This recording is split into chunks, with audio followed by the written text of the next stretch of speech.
तेजोस्तेजोमय धेहि ओम वीर्यमय धेहि ओम बलमय धेहि ओम ओजोमय धेहि ओम मन्युरमय धेहि ओम सहोमय धेहि ओम तनुपाग्नेस्तनुमे पाहि ओम आयुधाग्नेस्यायुर्मे देहि ओम वर्चोदाग्नेस्वर्चोमय देहि ओम अग्नेयन्मे तनुआवनं तन्माप्रण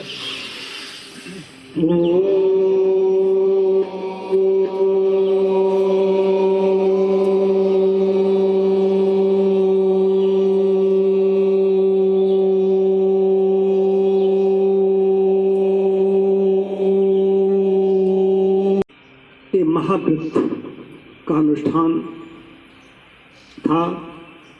जुलाई से प्रारंभ किया था। जून में ही सोच लिया था, विचार कर लिया था कि जुलाई से हम ये महाव्रत लेंगे। ये 501 हवन का व्रत था जो आज इसी के साथ पूर्ण हुआ। भारतीय संस्कृति यज्ञमयी संस्कृति है। भारतीय संस्कृति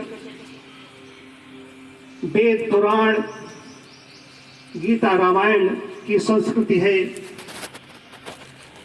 प्रकृति में हम देखते हैं तो सर्वत्र पाते हैं कि यजन हो रहा है, यज्ञ हो रहा है, हवन हो रहा है।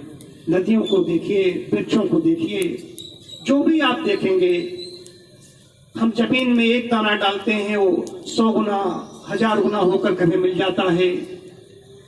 जो भी हम देते हैं वो कई गुनी चीज होकर के मिलती है। इस मामले में चक्रवृद्धि गणित लागू होती है। चक्रवृद्धि ब्याज की तरह वो चीज हमें वापस मिलती है। ठीक उसी प्रकार अग्नि में डाली गई आहुति कई गुना होकर के हमारे अपने लिए और जो भी लोग हैं, चाहे वो हमसे द्वेष रखते हैं, चाहे वो शत्रुभाव रखता हो, यही एक ऐसी चीज है इसके द्वारा जो भी यहाँ पर सामग्री गई, कहाँ गई? परमाणुओं का विखंडन हुआ और वो वायुमंडल में चली गई। देवताओं को जो मैं हव्य दे रहा हूँ, हम सब लोग औषधियां जो डाली, हव्य दिया, वो कई गुना होकर के वो सब वापस दे देते हैं। देवता उन्हें कहा जाता है जो देता है। वैश्वीकरण के इस युग में लोभ की प्रवृत्ति बढ़ी है, असंतोष पनपा है।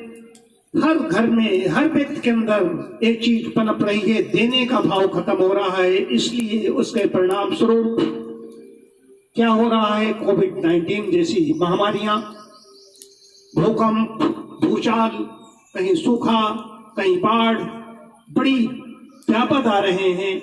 व्यापक उत्पन्न होने का कारण क्या है कि हम देने की प्रवृत्ति खत्म हो गई। हम देना नहीं चाहते। भारतीय संस्कृति त्यागमयी संस्कृति है। तेन भुंजीता की बात, त्याग से भोग करने की बात कही जाती है। और पूरा राष्ट्र, आज जब राष्ट्र की बात आती है तो भारत में वो दिखाई देता है। हमारे चाहे म्यांमार में आपदा आई हो, चाहे श्रीलंका हो, चाहे वर्तमान समय में तुर्की, जहां हमारे यहाँ कितनी बड़ी सहायता राशि भेजी गई, उसका परिणाम क्या होता है? परमात्मा कई गुना हमें लौटा देता है। हम राष्ट्र की बात कर रहे हैं इस समय। राष्ट्र में मैंने देखा, अगर हमने तुर्की में सहायता भेजी तो उसके कई गुना होकर के जो हमें वहां पर लिथियम जो हमें बहुत बड़ा भंडार मिला, खरबों की संपत्ति में मिली, उसका परिणाम ये मिलता है। तो हम अपनी आवश्यकताओं को कम करें, सादगीपूर्ण जीवन जिए, देना सीखें। घर का कूड़ा कचरा भंडारण करने की प्रवृत्ति बढ़ती चली जा रही। ये भी लाओ, वो भी लाओ, लाओ लाओ लाओ लाओ।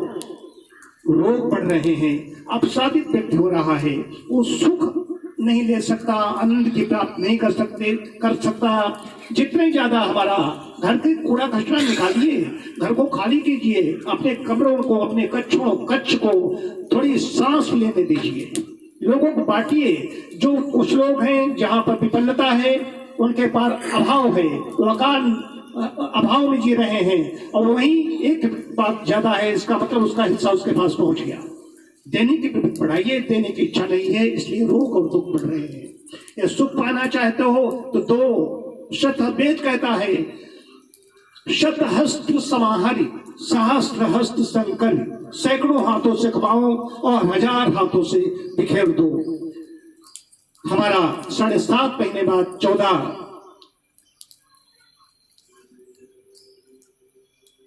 फरवरी को नैमिषारण्य में जाकर के गोमती नदी के किनारे हवन करूंगा। ये हमारा व्रत था। इस काल में मैं इस परिसर से बाहर नहीं निकला, इसके साथ हमारा व्रत पूर्ण हुआ है। हवन तो पहले से भी चले आ रहे हैं, आगे भी चलते रहेंगे।